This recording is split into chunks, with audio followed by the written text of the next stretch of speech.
They thought I was scared. They always do. I remember the sound of the fluorescent lights buzzing above my head when the agents walked in, 2 men in suits, identical haircuts, identical smiles. They sat across from me like I was some kind of specimen. One of them even called me Miss Carter, like we were at a goddamn job interview. You know why we're here, right? Eh? Ask it. I smiled.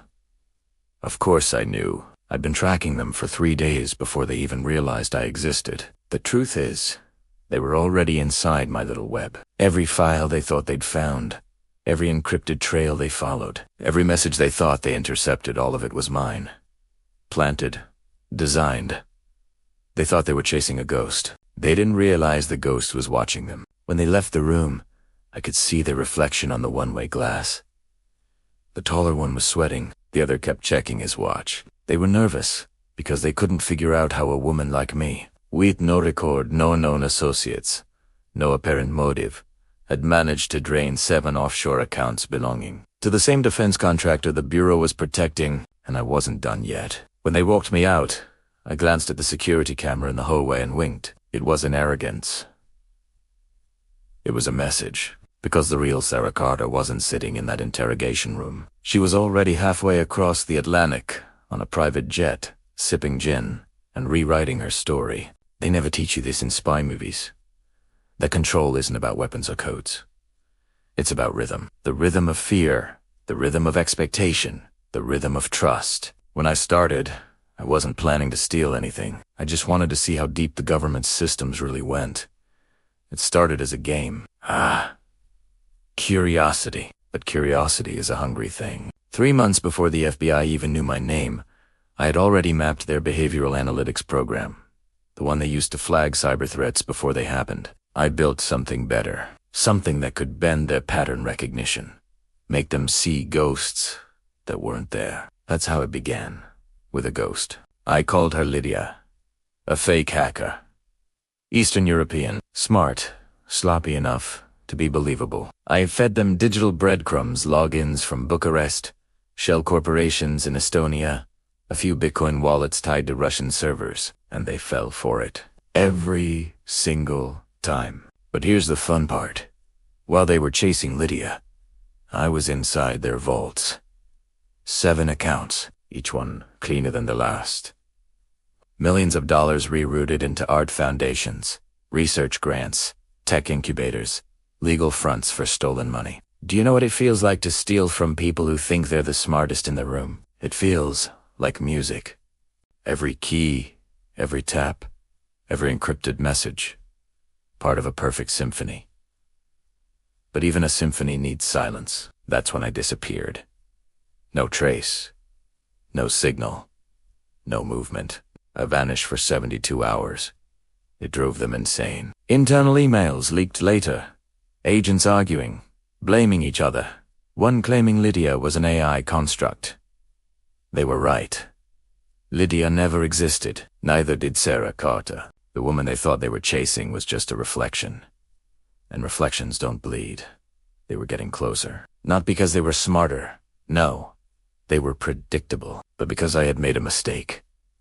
A tiny one. A moment of ego. One night, around 3 a.m., I logged in for just 11 seconds longer than I should have.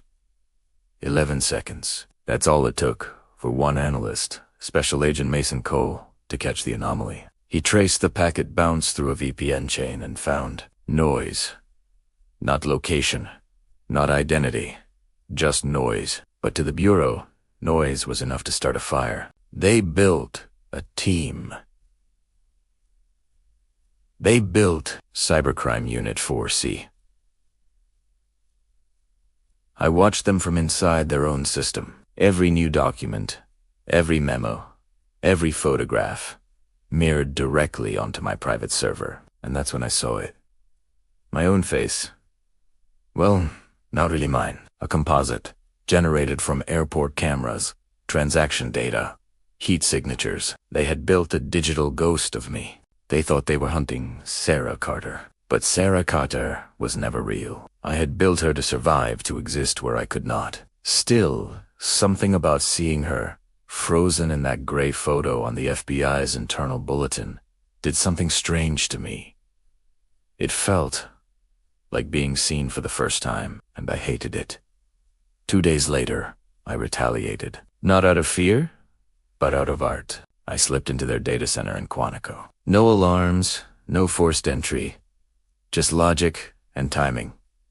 I altered one file, a harmless-looking Excel sheet filled with agent payroll codes. But embedded inside it was a self-replicating algorithm, my masterpiece. It didn't destroy anything. That would be too easy. It talked to them. Every midnight, when the system synced, my code whispered 3 words on every screen. Catch me again. Panic spread like wildfire.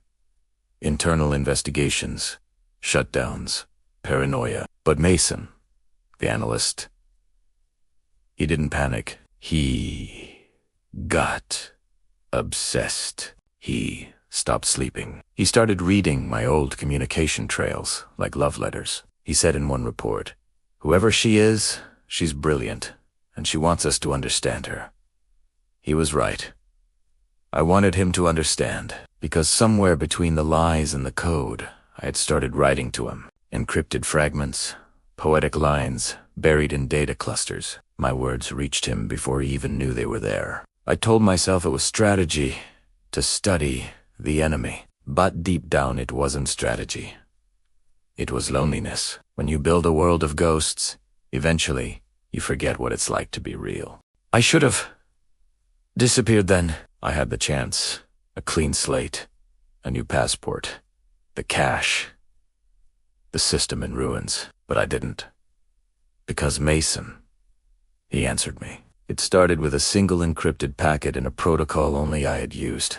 Almost didn't he notice it at first, a line of code embedded in the metadata of a bureau memo. But there it was.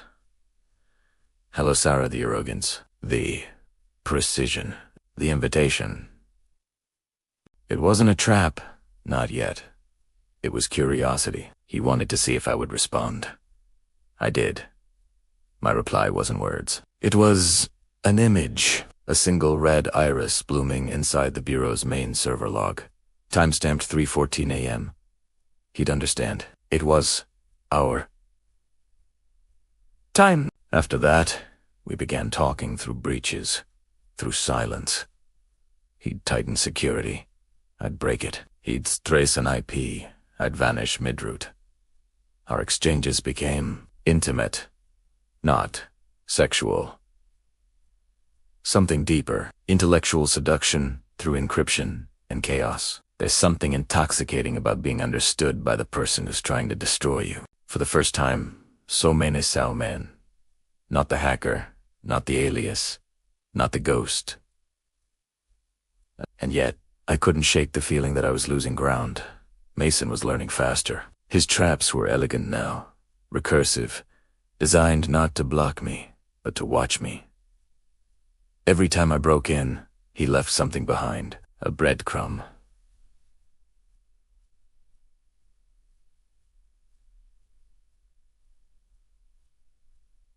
A whisper. I know where you are. You're getting slower. You want to be found?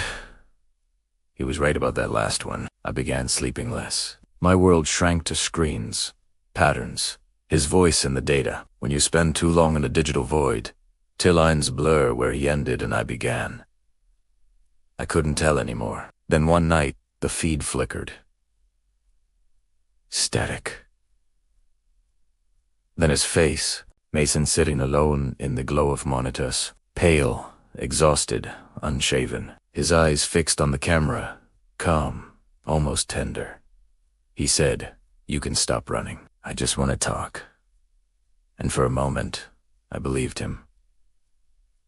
I reached for the keyboard. My hands were trembling, my heart pounding against my ribs. But before I could type a word, the screen glitched again and went black. I knew that blackout. It wasn't a failure.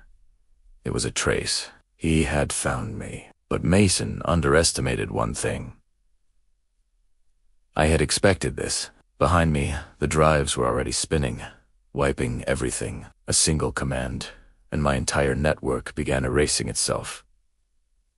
My existence folding inwards, collapsing into nothing. I looked at the camera one last time and whispered, "You were never chasing me, Mason. You were chasing what you wished you could be." Then I pressed enter. Every file, every trace, every Sarah gone. But here's the thing about ghosts. You can't catch them, only follow their echoes. It's been 7 years. At least, that's what the headlines say. FBI analyst Mason Cole retires after long career. Still no leads in the case of Sarah Carter. But time doesn't exist the same way for ghosts. I left my body in that apartment the night the drives burned. The files, the accounts, the trails, all vanished in fire and static. Mason thought it was over. The Bureau wrote their final reports. And yet, he kept searching. He moved to a quiet house by the coast, small town, north of Oregon. No Wi-Fi, no neighbors. He still checks the power meter every night. Because that's how I first found him, remember? Through the patterns of electricity. But he doesn't realize something.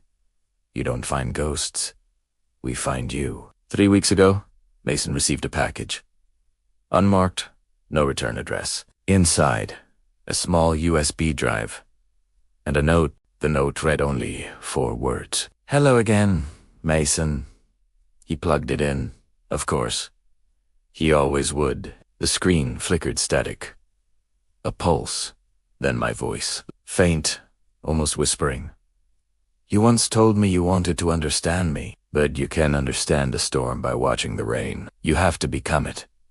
Then came the coordinates encrypted, recursive, almost playful. He stayed up for 3 nights straight decoding them, and when he finally did, when the map loaded on his screen, he froze.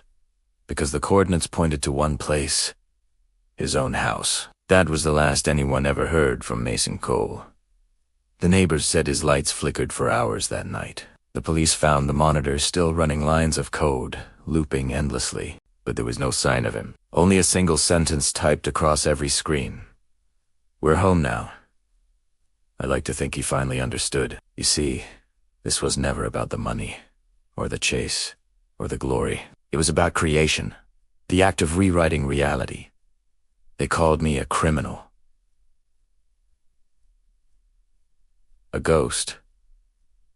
A myth. But that's the thing about myths. They don't die. They just wait in the system, in the noise, in the spaces between signals, until someone, somewhere, starts listening again.